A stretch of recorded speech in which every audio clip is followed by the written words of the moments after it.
it visible now? Yeah, you're good. It's just loading. Yeah, you're good.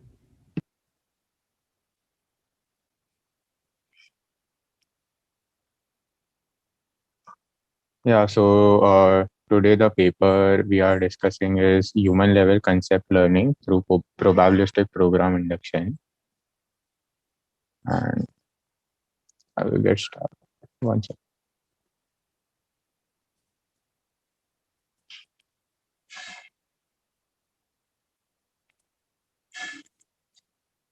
Yeah, so firstly, the authors ask this question that what are two aspects of human conceptual knowledge which have eluded machine learning systems? And the two things are, so the first one is people are really good at learning new concepts just from one example or a handful of examples, which is which is like one shot learning. And the second thing is humans learn richer representations than machines can do, and then they use this richer representations to create new examples from the samples which they have learned previously. And they do this by parsing the objects into parts and relations, and then they create new abstract categories from the existing categories. So to illustrate those points, this is one example which the authors give. So here, for example, if a human sees this, then he can easily recognize some other parts which might be similar, but like machines cannot do with one example only. So here, first, if we want to learn what this image says, we would first break it down into different parts. And what? Yeah, so we tend to break the object down like into smaller fundamental parts, and then we try to understand how they are related to each other. And then basically we are able to generate new categories from our knowledge about the existing categories. And we can also make like we can generate different exemplars from the training example. For example, here the rod is smaller or the wheels are different, like that. And this is the second example which the authors give. So in this example, there are some weird like drawings or symbols. So humans, if we want to draw this, what we would do is we would break it into smaller strokes, and then we would draw these strokes one by one to create this symbol. And then maybe we can generate like different examples by changing the starting point of this, or maybe changing the width or the length of a particular stroke. So now the central challenge is that how do we make machines learn from one or just handful of examples? And the second challenge is that uh, how to learn abstract, rich, and flexible representations from those examples. But then, if you combine this both, then this is what we actually want to do. Like, how can learning succeed from such sparse data and yet produce such richer representation? So you want to do both the things at the same time. You want to learn from one example and even produce richer representations of the same. So for this, Bayesian program learning framework is proposed. So in this framework, concepts are basically generative models. So to uh, to represent a concept, you basically make a generative model for it. Then you break it down into parts, subparts, and relations. And then after doing this, you sample new types of concepts by combining those parts which you have learned in the previous stage, and then you create new types. So in in a way, the BPL is a generative model for generative models.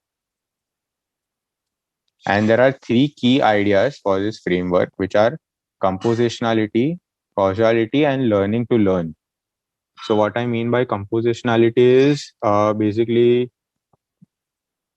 this case where we break the whole object down into smaller fundamental parts.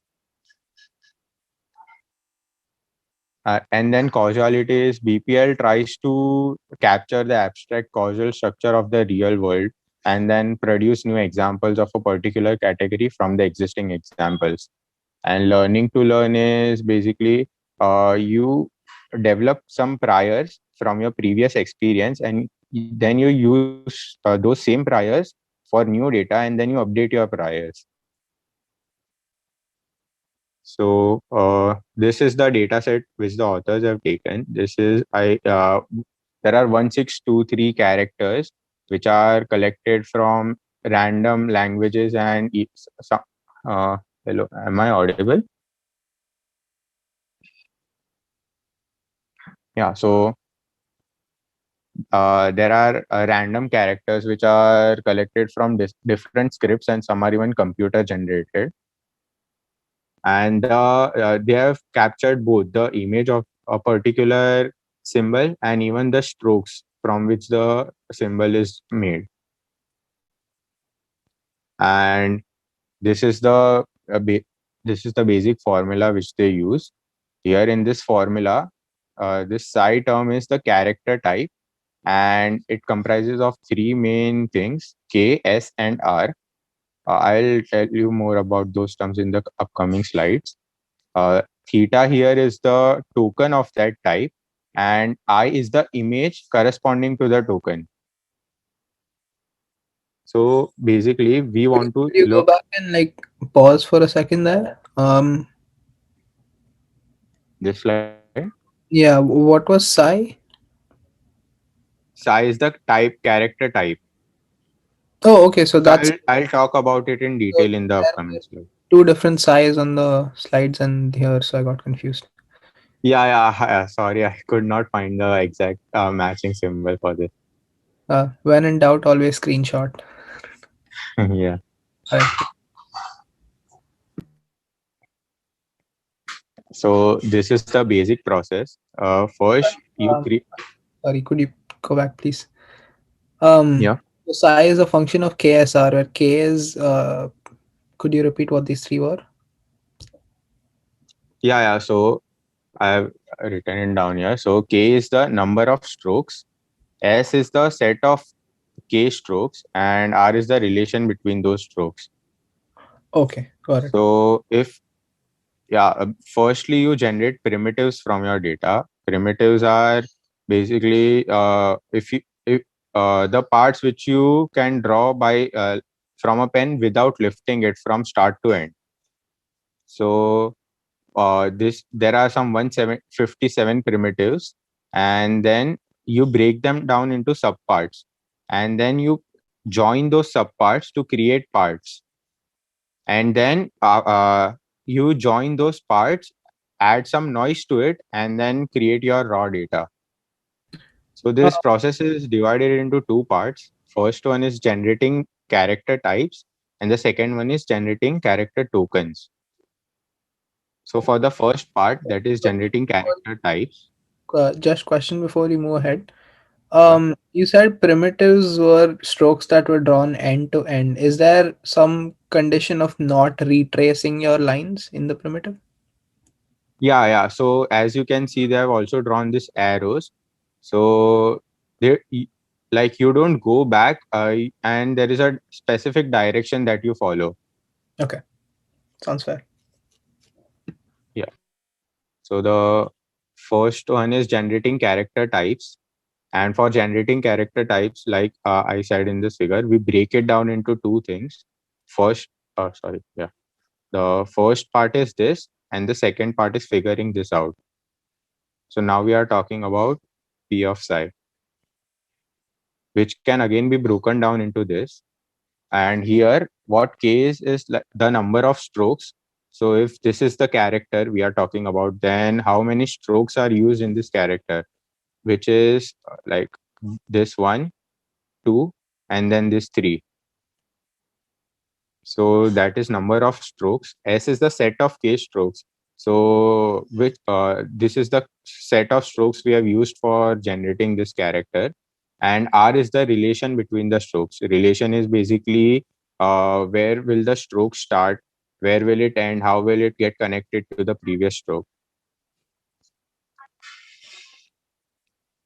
So then now again breaking this down into two parts, this the first part and the second part. So now talking about the first part, how do we find P of K? So they have come up with this graph from the data set where they have plotted the number of strokes and the frequency. So the number of stroke is like sampled from this graph, and the number of substrokes, which is Ni, it is sampled from P of Ni given K.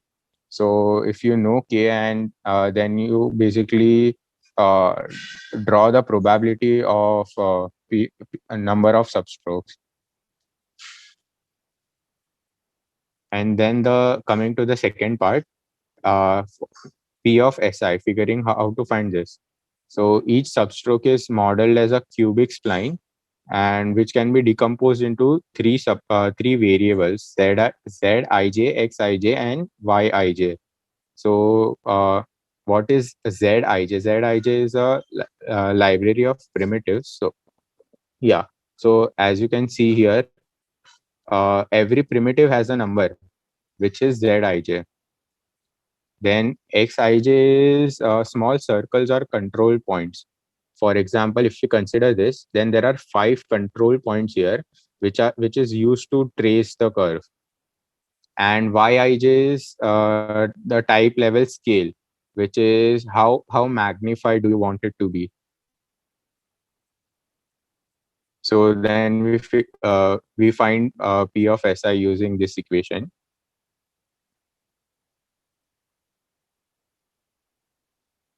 And here, like we have to add some noise into it. So if if we find these 5 control points, we want to generate symbols which are not exactly the same, and they differ somewhat from each other. So we add noise to it. So we firstly add noise to those 5 points also, and then we scale them differently as well. And then for the relation, so there are 4 types of relations: independent, start, end, and along. Independent is when your substrokes are not connected to each other. Start is when your substroke is connected to the start of the previous substroke. End is when your current substroke is connected to the end of the substroke. And along is when it is connected like this. So along the previous substroke. For example, this green part is example of along, and here you connect this substroke at the end of this substroke. So this is an example of end type of relation. So then this is the algorithm. Firstly, for generating strokes, we use this algorithm. We sample Zi1 from P of Zi1. So firstly, we sample the first point, and then we sample the identities of other substrokes. And then we find Xij, Yij, and Sij. So Xij, like I said, they are control points for each of the curves. So Xij is sampled from P of Xij given Zij, and Yij is the scaling factor, which is sampled from P of Yij given Zij. And then once you have this stroke Si, you can put it here in the uh, algorithm to generate the type. So here first we sample K from P of K, which is from this graph here. And then we sample the number of substrokes n of I from P of Ni given the K.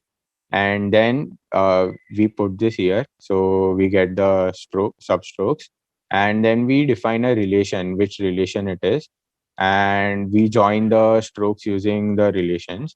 So we get our character token. Now going to the second part, how to generate character tokens from it. So here now we have reached this part, and we have like now we are figure one going back to this. So now we have figured out this part, and now we are trying to figure out the second part. This second part is again broken down into two parts, one and this two. So now we are talking about this part. Yeah.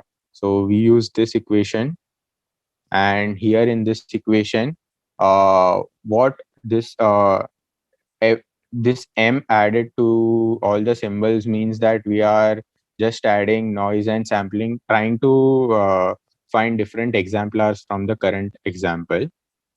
So L is the starting location. Xij is again the control points. Yij is the scale. A is the image transformation, and sigma m and epsilon are just noise. I'll talk about those in the upcoming slides.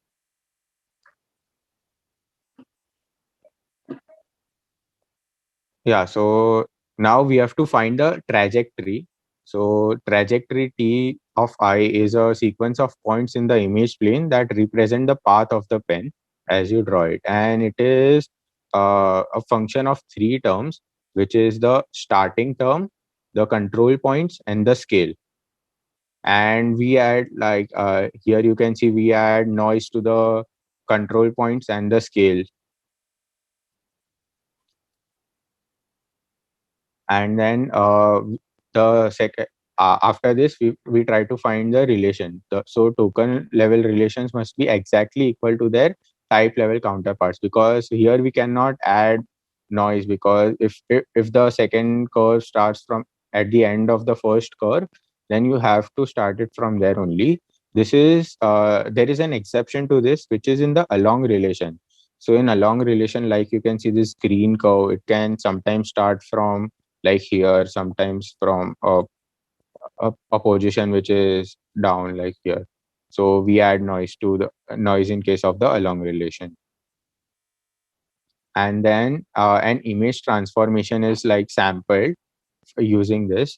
Here, the first two terms are for global rescaling. Like initially, we scaled only the curve. Now we are scaling the whole the whole symbol. And the next two terms are for control the center of mass of the symbol. So it might be drawn like in the center somewhere around here and stuff like that.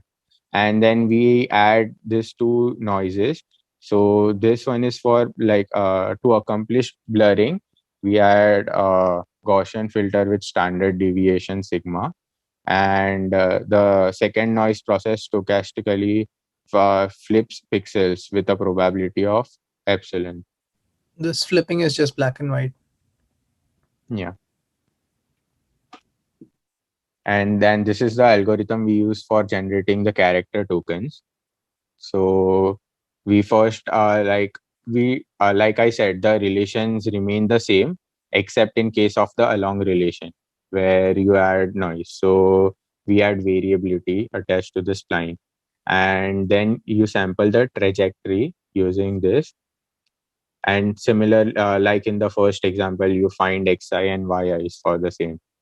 And then you do this image transformations where you scale using two things like general scaling factor and the center of mass, which is the same, and then you add noises to it. Yeah, I think Deep will take over from here. Yeah, you can stop sharing. I'll share my screen. Okay, one second.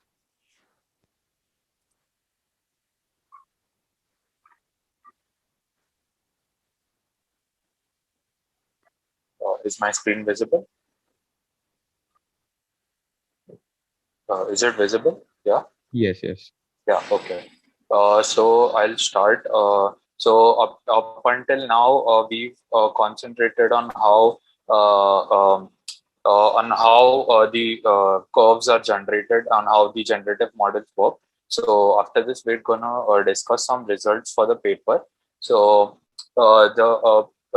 so what the authors do in the paper is they compare humans, the Bayesian framework, and the alternative model side by side on 5 different concept learning tasks and we examined which one generalizes better and why.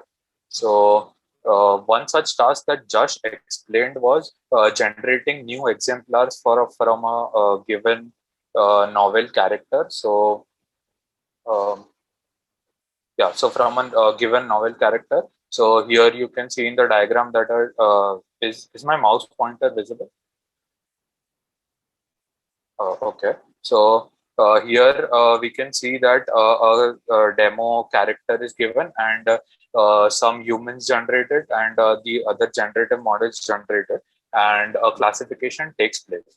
So we'll be getting back to it shortly. I just wanted to show everyone how this would be working.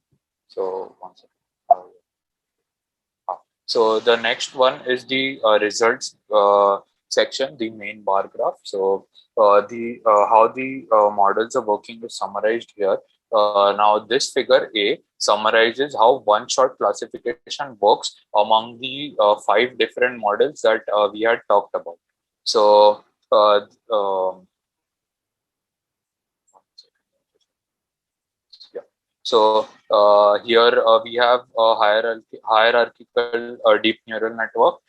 We have a deep convolutional neural network, a deep Siamese network, and now generally what we have been trained to interpret is that the model with the lowest error rate or the highest classification accuracy is supposed to be the best at doing any given task. But for this is not the case, because our main task here is not to generate a very high accuracy for one-shot learning and classification between human and machine, but we have to fool the people that a given image generated by a machine is actually into thinking that it is drawn by a human.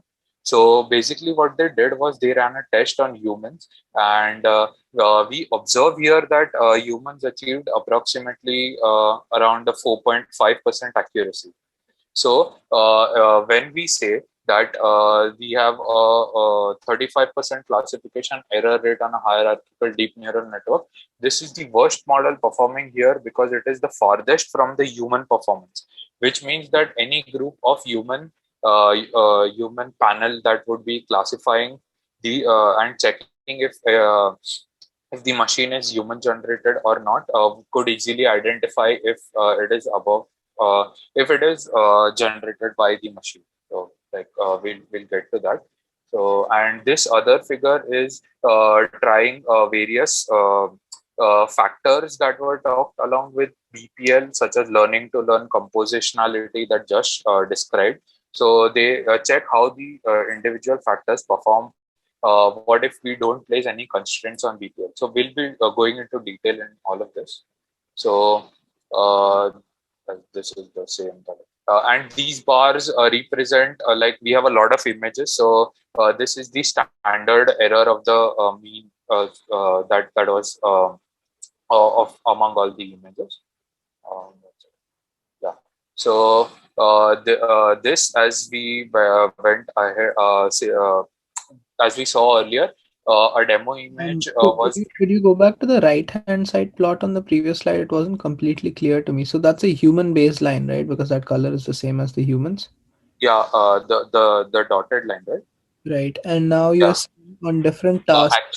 Actually, the case here would be here we don't have any humans performing, right? Only different BPL models with various different constraints. So 50% would be the ideal chance line. So whenever you have an accuracy of 50%, it is either a human or a machine that is a chance. So that's why the dotted line is at 50%, which is the ideal performance. Is that clear? Then the other lines are saying that these models can discriminate better than humans can. Yeah. Yeah, exactly. So this is basically the graph of the percentages of judges who currently correctly ID machine versus human. So let's take an example. That we have the no learning to learn thing here, and we get a normal accuracy of around 80%. So which means that 80% of the judges were able to identify that the images from this model were actually generated by machines and not human. 80% is not chance, which means that they were correctly able to identify some factors which were machine generated. So my question is, and this is like a general question, not specifically related to the work, but Okay. do they mention in the supplementary PDF stuff, like do they cite GANs? Like, is this their inspiration or is this independently developed along those lines? GANs, sorry. So GANs, generative adversarial Yeah. I'm sorry. 2014, right? And this paper Yeah. is 2015. So I'm wondering if this was like that was their inspiration, or like was this just along the lines of what they were doing, they found these tasks to make sense. Yeah, actually, GANs was not the exact inspiration. The major inspiration for the authors was that they wanted to develop an algorithm which was not data hungry. So right now, all the deep neural networks require a large amount of data, and they wanted to build something which understands structure rather than just blindly follow a pattern. Yeah, I think Akash was mentioning something about these folks working on sample efficient machine learning, including his work on Big GAN and his replication and stuff. But Actually, the concept that Akash discussed in the first session about modeling generative tasks, allow how a toddler thinks, they have mentioned such things in the discussion section too. So I think all of those are follow-ups to so this. I think part of that is Joshua Tannenbaum and Brendan Lake both work on this cognitive science perspective, right? Brendan Lake is also in psych and he does a bunch of work. So his lab. Yeah, makes sense. Thank you so much. Yeah, that's very helpful. Um, so, like we observed that basic basically what we do is we show the machine one single character, and ask um, um, then we ask it to generate alphabets and generate different alphabets for the model. So we needed to we need to generate the same alphabet by only showing it once. It's one shot classification. If anyone is not familiar, I can go into it in detail. Regarding one-shot. I'll just move on like 10 minutes. Before going into all of that, we are talking about checking of how the images are similar to how the images are checked if they are similar or not. So we need a distance metric, right? And we cannot use the pixel-wise general Euclidean distance. So what the authors consider here is a modified Hausdorff distance. So this is a slight detour. It was not mentioned in detail in the paper. I'll just go through it quickly. So MP Duboisson and Mr. Anil go through this. So what they do is they develop 24 various distance metrics, and they need to figure out which one would be the most optimistic in order to calculate the set of edge point distances between two images to check if they are similar or not. Okay, does that make sense? Whatever I just said.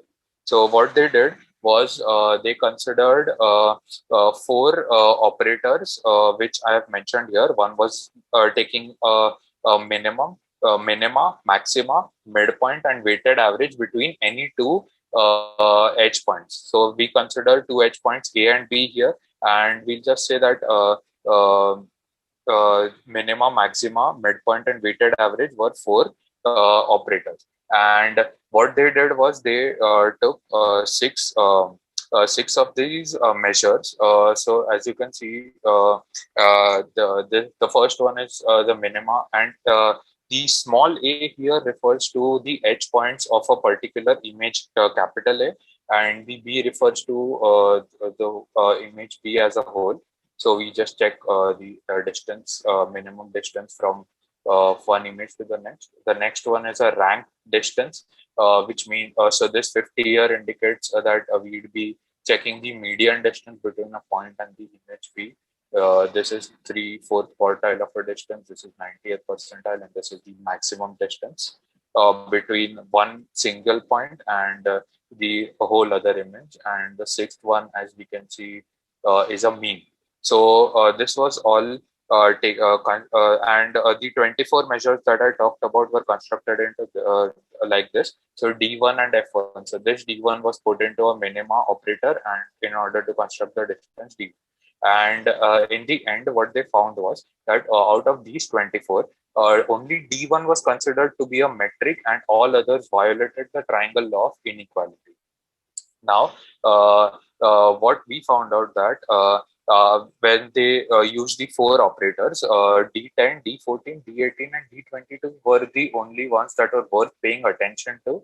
But the problem was that whenever they introduced any small amount of noise in D18, the distance would vary significantly, and that's why they eliminated the distance metric D18. Now, D10 and D14 had completely inverse problems, which means that uh, sorry, whenever significant noise was introduced, they wouldn't change much. So this would be a problem when we are matching similar images, right? So the only distance metric which remained was D22, which was considered the modified Hausdorff distance, which measures the similarity between the machine generated images, and like basically we're checking the accuracy of how well the images have been generated. And D22 is F2 and D6. So we use the uh, mean along with the maxima between the two edge points of the images. Does anyone have any queries? I went very quickly.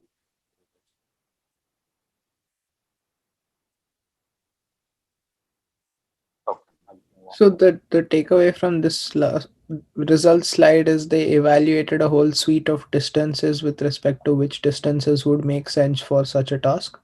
Yeah, exactly. And they narrowed down to the one distance metric that they've used and considered as the modified Hausdorff distance, which was D22. I see. Uh, so, as we discussed before, the BPL advantage points to the benefits of modeling. We'll just look at figure A right now. In figure A, if we consider the order, the models that came closest to people were the first only BPL came. BPL was along with everything, the learning to learn, compositionality, and causality. After that, the closest one was Deep Siamese Convolutional Network, which was kind of state of the art at that time. Then, and the Deep Siamese ConvNet was trained on one-shot classification, and still it performed worse than BPL.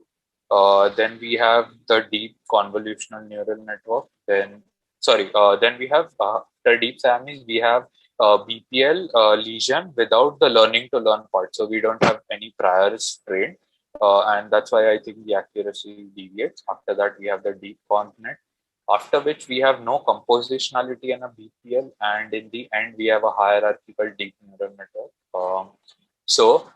The thing was that this graph proved to us that this graph along with this one. So we'll read this one too. So when we have the task of generating new exemplars, so as we observed, one alphabet is shown and you have to generate the same alphabet using a machine. So the BPL with all three performed well, but when we remove each composition, it keeps getting worse. And in this case, keeps getting worse means deviating above or below the chance line. So even if it is around 45, we shouldn't consider it. The closer the better to the red dotted line, basically. So we have various cases here. We'll be going through them further ahead. So what is a visual Turing test? So we can conduct an activity if everybody is up for it. So we'll just show our the figures, the human generated. So this is a diagram here. Now this image was shown to 9 separate humans and to a machine, to a model, and they generated these diagrams. Now, if anyone wants to have a go, you can identify which. So it can be that this one whole set was generated by either a machine or a human. Same for this. So if this is a machine, then this 2 would be a human for this case. if we consider this case, then this could be a human and this could be a machine or vice versa. So does anyone want to have a go at it like this? So here, which one do you think was generated by a machine for this?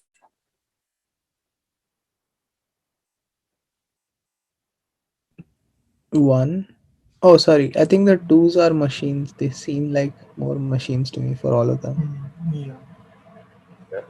And this, like, we'll do Wonder Woman, then we can just do it. So, Sounds and good. this one.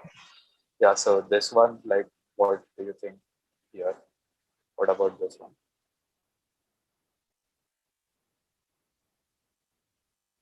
I guess you can be there. It's the same for me for all of them because the ones just look more natural, but I don't know what natural means anymore. So we'll just look at the answers. So you were right for the first one. One was generated by a machine, but here two was generated by a machine and this was generated by humans. So the main motive for conducting this exercise was to see what actually a visual Turing test is, which Swapnil failed for one alphabet. And so this exactly is the concept of what a visual Turing test was, which was conducted on the judges to identify the 50% chance rate and who could identify if it is machine generated. Yeah. So yeah. That was one shot classification. Now to make it a bit hard, what they did was the authors recorded the model generating every stroke. So this diagram, as you can see here, so we have priority. So the red one here is one. So if we consider this one here, so first the red one was drawn going to the right. Then we have two for green. So the next stroke to be generated would be this. So a movie was recorded when humans were writing this symbol along with a machine generating the same symbol, and the main thing that authors wanted to identify here was that could there be a classification if we could record the generation, like does BPL really understand the structure and how the sequence to generate these alphabets work? And the results, as you can see, are that the BPL performance on the visual Turing test of this wasn't really perfect. 59% average ID level, which means that 59% of the judges could identify that the videos were machine generated rather than human generated. But the thing is that when they randomized the stroke order here, about how the strokes would be generated, and instead of taking the prior, so the ID level goes up 71%, which indicated the importance of causal dynamics for BPL. I don't completely understand this sentence since I'm new to causal inference. So if anybody would like to explain this one, it would be I think what they mean is um, the ability to identify the stroke, the generating entity is closely related with the order of actually generating the data, which means there is a certain structure implicit in the series of that you generate the data in, and if you break that structure, then suddenly it becomes much easier to identify what is machine and what is human. right.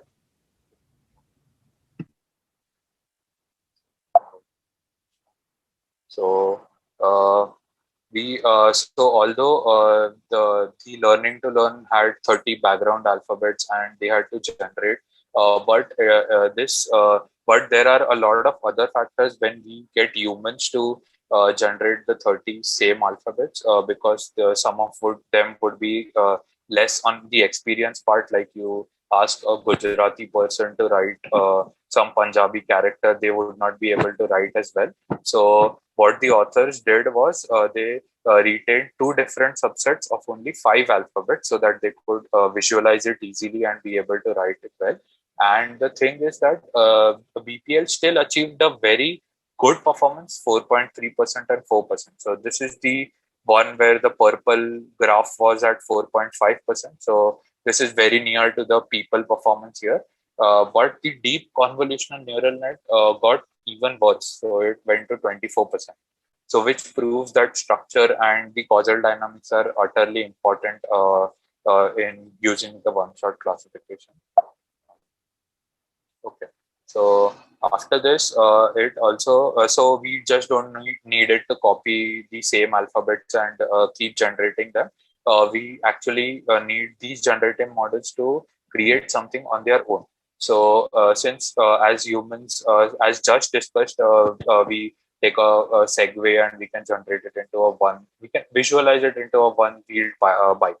So if the BPL could do the same, it would be a great achievement. So that's what the authors did. They gave them we could say a prior set to learn from, and then generate their own new alphabets. So what they did was they used the strokes that were present. So if we take each one, so there is a stroke present in each of these alphabets, which is used here to generate completely new alphabets.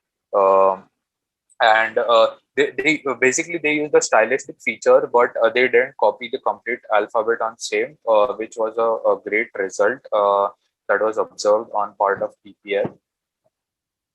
Okay, and so the next thing is they compared the results.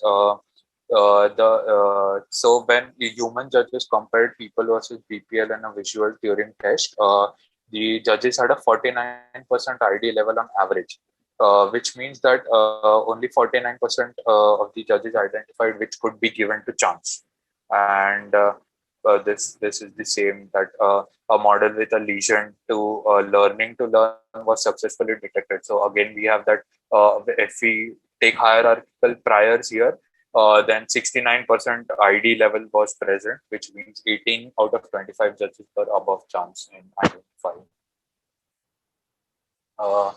Along with this, this is actually the same thing, so we don't need to go into detail of this. So we'll just have a normal discussion that was chapter. So the work suggested that compositionality, causality, and learning to learn are important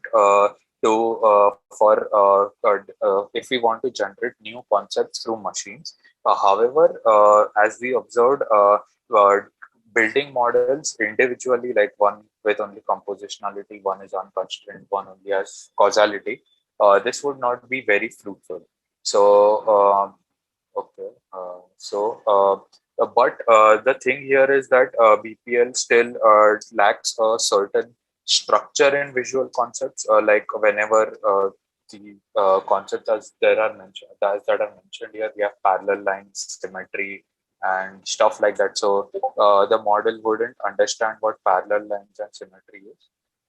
So but and also the thing is that whenever we generate something, there is a structure which would be planning, explanation, communication. Then we have a sense of combination, which is not really captured by the BPL. So we could and the author suggests that using probabilistic programming here could capture these concepts, and we could generate more good results. Again, they suggested that there are a lot of things before learning the meaning of a symbol, the human brain works in such a way that we understand what it is supposed to indicate. So suppose you gesture a thumbs up to someone, so you understand that it's okay, and you don't have to go about how and why a thumbs up was ruled as the universal indicator for okay. So the human brain is adapted to use it in such a way. Next thing is the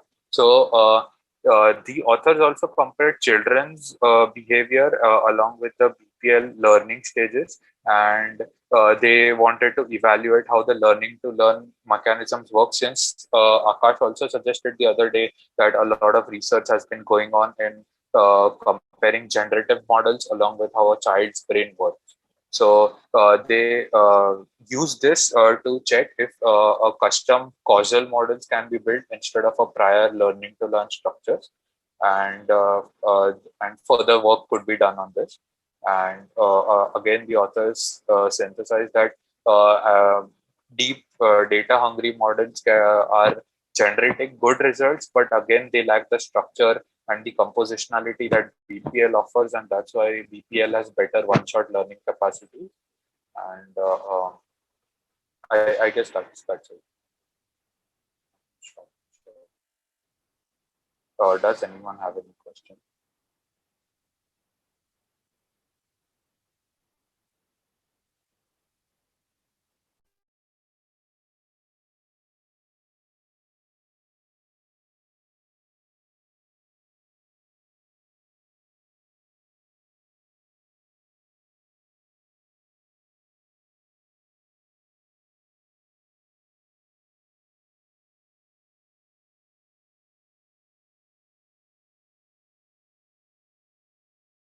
I would encourage people to ask questions. I have some comments and feedback, but I'll save that for the end.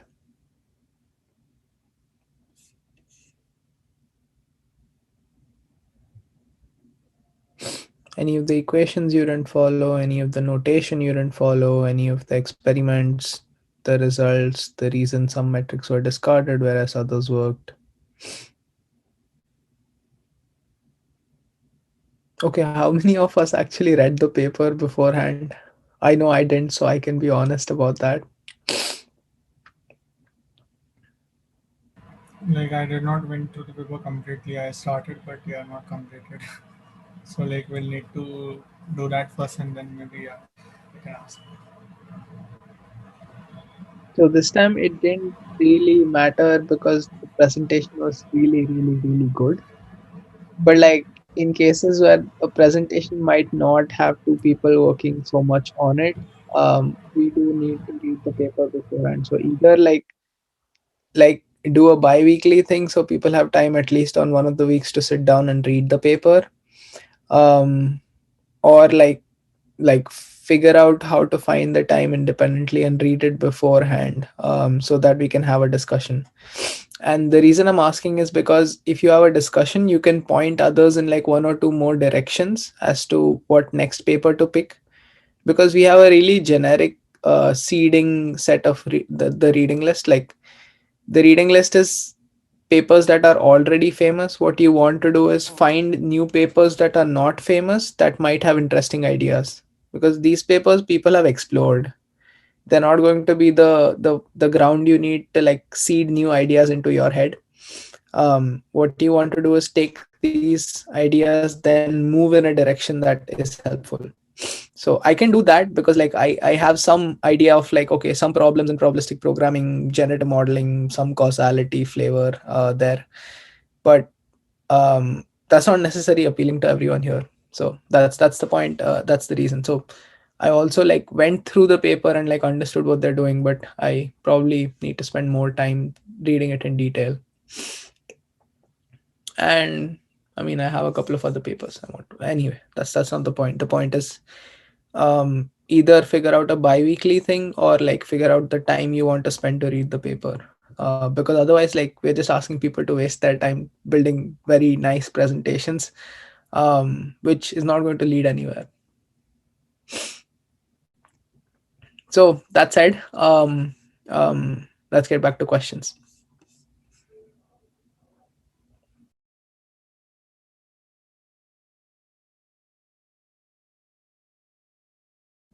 Okay, seeing none, I'll start with my feedback. So I'll say the good stuff for the end. I'll start with the stuff I want to comment on in terms of this could be improved. Firstly, the slides had a lot of words, like so many words. Like I couldn't read most of the slides end to end, simply because there was not enough time. And the good thing is your explanations were more than enough to understand the slides, which is not true for a lot of presentations. I could follow everything end to end. And I say I could, I don't know if others could, so feel free to chime in if there was a slide where you were just stuck and they went too fast or too slow, or any other feedback. Like, you don't have to be an expert to give other people feedback, which is clearly what I'm doing right now. So it's just like to help each other build better presentations. Anyway, feel free to chime in. So that was one. Too much verbosity. I would like because your explanations were super good and super clear, I would have liked pictures where there were words, because I can already follow what you're saying. Now, if I can also see it, that would be extremely good for me. You did have some pictures, but most of them were from the papers. So if you're explaining a complicated concept, odds are there is already a picture on the internet someone has built to explain it. So find it and add it there. That was one. Um, Build out your slides. If you have to be wordy, then divide that slide into 3 separate slides and build it out, like point 1 and 2, point 1 to 3. That helps at least us focus on, okay, I need to read this now, and don't have more than like 5 or 6 words in a sentence. Case in point, before I get to that, if you're going to speak exactly what is on the slides, you're distracting me from listening to you by putting a wordy slide on there. So with experience, you get used to like listening and not reading, but it's hard. I was still struggling to read and listen both. Anyway, that's fine. That's BPL slide could have had an image for each of compositionality, causality, and learning to learn. So if you go back to that slide where you had these 3 headings, compositionality can be written as ABC and then arrow to A, arrow to B, arrow to C, and then plus signs between each of them. Fairly straightforward. Causality, A going to B. Not I mean, you don't have to be super formal, but also like just give someone an intuition. So the equation where you had the formula, the first time we had P of psi times P of S times P of R condition on SI to whatever. That equation didn't have a title, so I didn't know what you were explaining. So add a title on the slide with that equation. But like, it was well chalked out. Like, the rest of the slide was perfect. It was a big equation. All of the terms were explained really well, and so we're good. Um, I would appreciate standardized notation, but I already mentioned that in the middle of the presentation. Use like if it's hard to find it in the paper, use a LaTeX renderer online, or like any of the either Overleaf or like just Overleaf is overkill sometimes. So like there are websites where you just enter a LaTeX line and it will render it for you, and you can use a screenshot from there. What else? Given the amount of content, it was a super quick presentation, but you explained it well enough for at least me to follow, so I have no complaints about that. Another example of where shorthand could be useful, the slides where you said blurring and flipping of the pixel due to the noise, you didn't have to add an entire line. You could have just said blurring and the noise sigma, and you could have said flipping and the noise epsilon. So those kinds of things, you don't have to be formal at all. This is your presentation, you're explaining it anyway. So yeah, like, cut out the words. And finally, the results slide, it was very well explained because you spent a lot of time on that, but to me that could have just been 4 separate slides. Like, I didn't have to go from here to there and here to there and here to there all the time. Like, I was confused when I saw it. I was scared, like, oh my god, this is a lot of content and a lot of pictures and a lot of whatever. So yeah, that's it. Now the good stuff. The math was well explained. You spent a lot of time on it. I like the clarity. The figures were very nice. You used the paper well. Like, they wrote the paper really well, and you did justice to it with your presentation. The interactive component was a very nice touch. Good job to whoever thought of that. Explanations reflected that you've done decent reading on related subjects in the area. That is good. Both of you went back to the complex plots, which was nice. So I could see the plots, get a little confused, get clarity, go back to the plots, and then clear that out in my mind. And these slides would do like an excellent job if you release them standalone without the recording. So people could still follow them because of the verbosity. But that there's a dichotomy. So if you want to release slides online, you have to have words, in my opinion. All of this is in my opinion only. But if you're releasing a recording with it, you don't need the words. Right? Yeah. So yeah, those were my comments. Hopefully they help. also open to other people giving comments or your comments to my comments. Either way.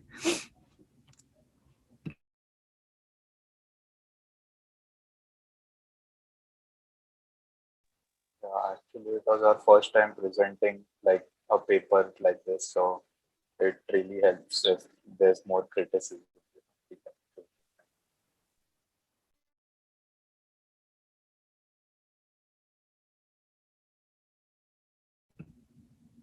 Okay, if that's it, then I will stop the recording first.